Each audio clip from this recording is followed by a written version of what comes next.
ദൈവ തിരുനാമത്തിന് മഹത്വം ഉണ്ടായിരിക്കട്ടെ. ഉൽപ്പത്തി പുസ്തകം 3-ാം അധ്യായം 8-ാം വാക്യം. വെയിലാറിയപ്പോൾ യഹോവയായ ദൈവം തോട്ടത്തിൽ നടക്കുന്ന ഒച്ച അവർ കേട്ടു.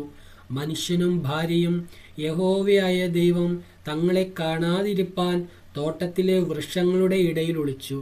പ്രിയപ്പെട്ടവരെ, ആദാമിനെയും ഹവ്വയെയും കാണുവാൻ വേണ്ടി ദൈവം ഏദൻ തോട്ടത്തിലേക്ക് കടന്നു വരികയാണ്. എന്നാൽ ഇരുവരും കഴിക്കരുത് എന്ന് കൽപ്പിച്ചിട്ടുള്ള വൃക്ഷത്തിന്റെ ഫലം ഇരുവരും കഴിക്കുകയും ഇരുവരോടുമുള്ള ദൈവകൽപ്പന ലംഘിച്ച് പാപം ചെയ്തത് മൂലം ദൈവസന്നിധിയിൽ നിൽപ്പാൻ അവർക്ക് കഴിഞ്ഞില്ല. ദൈവമുമ്പാകെ നിൽപ്പാൻ അവർ കഴിഞ്ഞില്ല. അവർ ദൈവസാന്നിധ്യത്തിൽ നിന്ന്, ദൈവത്തിൽ നിന്ന് ഒളിച്ചോടുകയാണ്. സക്കായി. വിശുദ്ധ ലൂക്കോസ് എഴുതിയ സുവിശേഷം 9-ാം അധ്യായം വായിക്കുമ്പോൾ സക്കായിയെ നാം കാണുന്നു. സക്കായി ജനത്തെ പിഴിഞ്ഞ് കൊള്ളലാഭം ഉണ്ടാക്കുന്ന ഒരു മഹാപാവിയായിരുന്നു. പൊക്കത്തിൽ കുറഞ്ഞവനായിരുന്നു.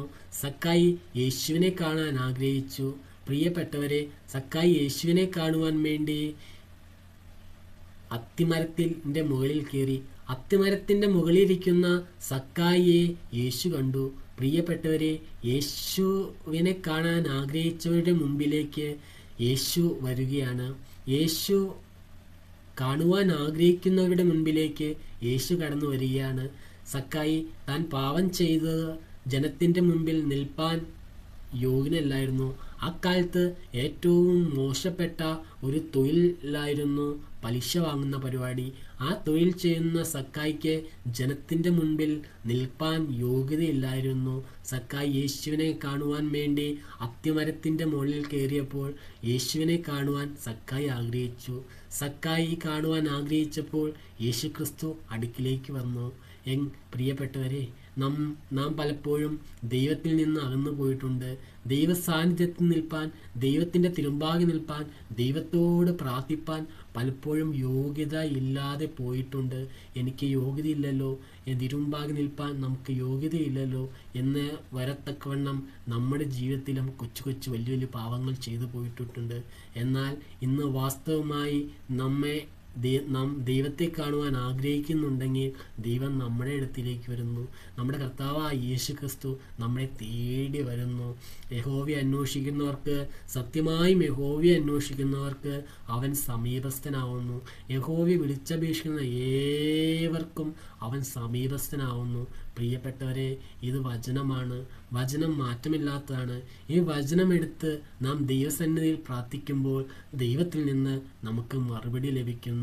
പലപ്പോഴും എൻ്റെ ജീവിതം ഭാഗ്യമില്ലല്ലോ, നഷ്ടമായി പോയതല്ല എന്ന് ഓർത്ത് നാം നിരാശയിലായിരിക്കുമ്പോൾ, തകർന്ന് ഉടഞ്ഞ് കരഞ്ഞ് നിരാശയിലായിരിക്കുമ്പോൾ, ഭാഗ്യം എനിക്കില്ലല്ലോ എന്ന് ഓർത്ത് നാം നിരാശയിലായിരിക്കുമ്പോൾ നമ്മുടെ വേദപുസ്തകം നമ്മോട് പറയുന്നു.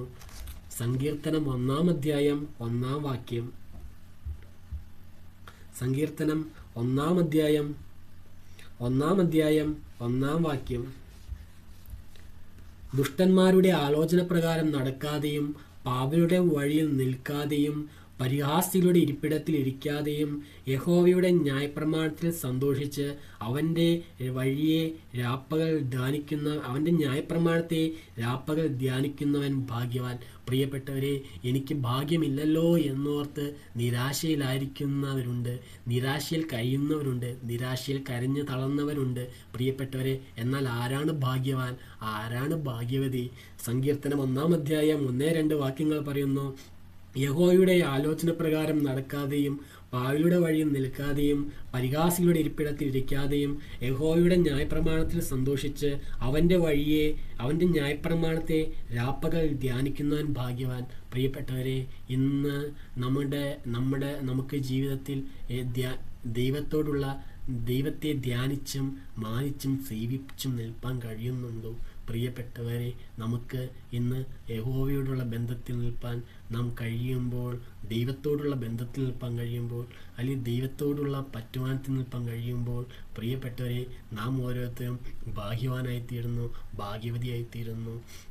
യോഗ്യതയില്ലാത്തവരുടെ മുമ്പിലേക്ക് യോഗ്യനായി നമ്മുടെ കർത്താവായ യേശുക്രിസ്തു കടന്നു വരുന്നു. സക്കായിയെ കാണുവാൻ വേണ്ടി, യേശുവിനെ കാണുവാൻ വേണ്ടി അനേകർ വഴിയരികിൽ ഉണ്ടായിരുന്നു. ഞാൻ യോഗ്യനാണ് എന്ന ഭാവത്തിൽ തൻ്റെ ഇടത്തിൽ അഹങ്കാരത്തിൽ നിന്നേക്കാം. എന്നാൽ യേശുക്രിസ്തു ഒരുവനെ കണ്ടു. എന്നെ വാസ്തവമായി അന്വേഷിക്കുന്ന ആരെങ്കിലും ഉണ്ടോ എന്ന് ദൈവം അറിയുന്നു. പ്രിയപ്പെട്ടവരെ, അവരുടെ അടുക്കിലേക്ക് കർത്താവായ യേശുക്രിസ്തു വരുന്നു. ദൈവത്തെ അന്വേഷിക്കുന്നവരുടെ മുന്നിലേക്ക് മാത്രം വരുന്നവനാണ് കർത്താവായ യേശുക്രിസ്തു. പ്രിയപ്പെട്ടവരെ, അതുകൊണ്ട് നിങ്ങൾ നിശ്ചയമായും ദൈവസന്നിധിയിൽ ഹൃദയങ്ങളിൽ കടന്ന് പ്രാർത്ഥിക്കണം. ഹൃദയങ്ങൾ തുറന്ന് പ്രാർത്ഥിക്കണം. മറ്റുള്ളവരെ കണ്ടോ മറ്റുള്ളവരൊപ്പം പോയിരുന്നാലോ ദൈവത്തെ അറിയാൻ കഴിയില്ല. അവിടെ ദൈവം വന്നേക്കാം. കർത്താവായ യേശുക്രിസ്തു വരും. 2 or 3 പേർ എൻ്റെ നാമത്തിൽ കൂടുന്നിടത്തെല്ലാം അവരുടെ മധ്യേ ഞാനുണ്ടാകും എന്ന് കർത്താവ് അരുളി ചെയ്തു. പ്രിയപ്പെട്ടവരെ, എന്ന് വിചാരിച്ച് നിന്റെ അടുക്കിലേക്ക് കർത്താവ് വരില്ല. കർത്താവിനെ വരണമെങ്കിൽ കർത്താവിനെ അന്വേഷിക്കണം. ഹൃദയങ്ങൾ തുറന്നു കൊടുക്കണം. ഹൃദയങ്ങൾ തുറന്നു കൊടുക്കുമ്പോൾ കർത്താവായ യേശുക്രിസ്തു ഹൃദയത്തിൽ വരുന്നു. പ്രിയപ്പെട്ടവരെ, ഇന്ന് ഈ ദിവസം നമുക്ക് കർത്താവിനെ ഹൃദയത്തിൽ സ്വീകരിക്കാം.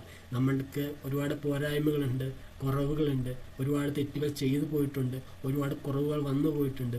ദൈവത്തിൻ്റെ തിരുമുഖം കാണുവാൻ കഴിയാതെ വണ്ണം നമ്മൾ മറിഞ്ഞിരിക്കുന്നുണ്ട്. നമ്മുടെ പാപം കാരണം മറിഞ്ഞിരിക്കുന്നുണ്ട്. എന്നാൽ യേശുക്രിസ്തുവിൻ്റെ രക്തം സകല പാവം പോക്കി നമ്മെ ശുദ്ധീകരിപ്പാൻ മതിയതാണ്. ആ യേശുക്രിസ്തുവിൻ്റെ തിരക്തത്താൽ നാം വീണ്ടും ജനനം പ്രാപിക്കുമ്പോൾ ദൈവത്തോട് ചേരുവാൻ നാം യോഗ്യരായിത്തീരുന്നു. ദൈവമുഖം കാണുവാൻ നാം യോഗ്യരായിത്തീരുന്നു. പ്രിയപ്പെട്ടവരെ, നമ്മുടെ ദൈവമുഖം കണ്ട വിശുദ്ധന്മാരുടെ അനുഭവത്തിലേക്ക് നമുക്കും എത്തിച്ചേരുവാൻ തക്കവണ്ണം ദൈവം നമ്മെ യോഗ്യരാക്കി തീർക്കട്ടെ എന്ന് ആശംസിക്കുന്നു, പ്രാർത്ഥിക്കുന്നു. ദൈവം നാം മാത്രം മഹത്വപ്പെടുമാറാകട്ടെ.